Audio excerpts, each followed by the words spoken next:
Good morning, family. Welcome to today's Lessons for Life. Today we're continuing on our studies of Matthew chapter 7, and I'm going to cheat a little bit this morning because Matthew 7 is a chapter that we've gone over, and let me actually even explain to you some of the reasons why I do Lessons for Life. It really started with my children, my boys, and even just sharing the scripture with them, and I wanted a way to be able to leave, when I'm gone, to be able to leave even some of the understanding that I got of the Word, and just encourage them to read the Word, but just be able to speak to them whether I'm here or not. And I started Lessons for Life doing video series and so forth. So it's kind of transformed from speaking to my boys and speaking to my children to actually sharing it with others. But that's definitely one of the motivations I have with doing it, was being able to share with my family and leave something, even like a legacy for them.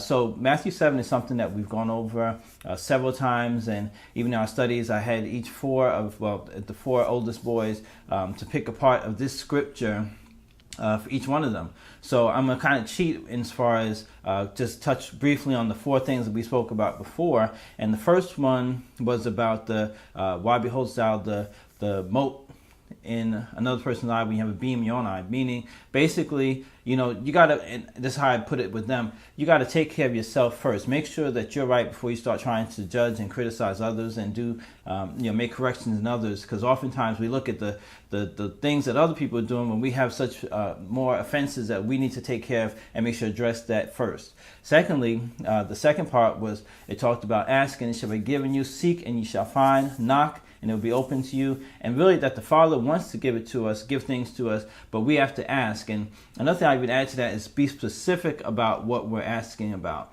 There's a saying that I've heard before, and I like to say, specific is terrific. So be specific about what you're asking for. And then you seek. Go looking for it. Expect that it's already given to you. So seek for it. And then knock. And I put it like this with them, is that sometimes you need to knock down the barriers that are there preventing you from getting to that thing. That thing could be answered. You can have an answer to a request, but you have to get through a barrier, get through a challenge just to get to the other side so you can actually experience the answered prayer that you're asking for. And then the third part that we're looking at, Matthew chapter 7, was in reference to the straight gate and the wide gate, meaning basically that there's an easy path that people can take, and that's where the majority of people go.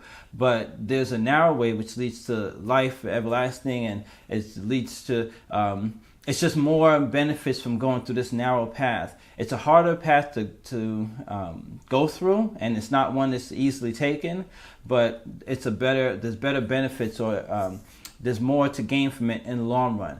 So don't always follow the crowd. This is how I put it to them. Don't always follow what other people are doing, because usually people tend to take the easy path, whereas the narrow path, the one less chosen, less taken, is something that's going to give you or yield better results for your life. And the last point, which I want to bring up, and I kind of, not that I favor this one the most, but I think it really is a good indicator and something we can use in a lot of different areas.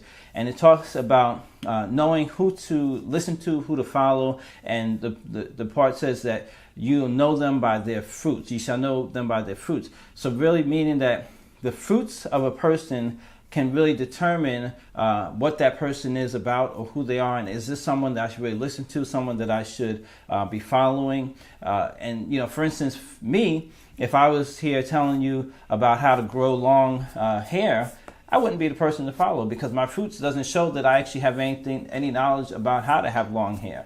So for others in any situation, you can know who you should be following, know who you should be listening to by their fruits. Don't look at what they say, because oftentimes what they say may sound all sweet and wonderful, but the fruits really tell what that person is about and if it's something that you should be listening to. So this is what I got as I read through Matthew chapter 7. I want to share with you. With that, create yourself a wonderfully blessed day today, and we'll talk again tomorrow.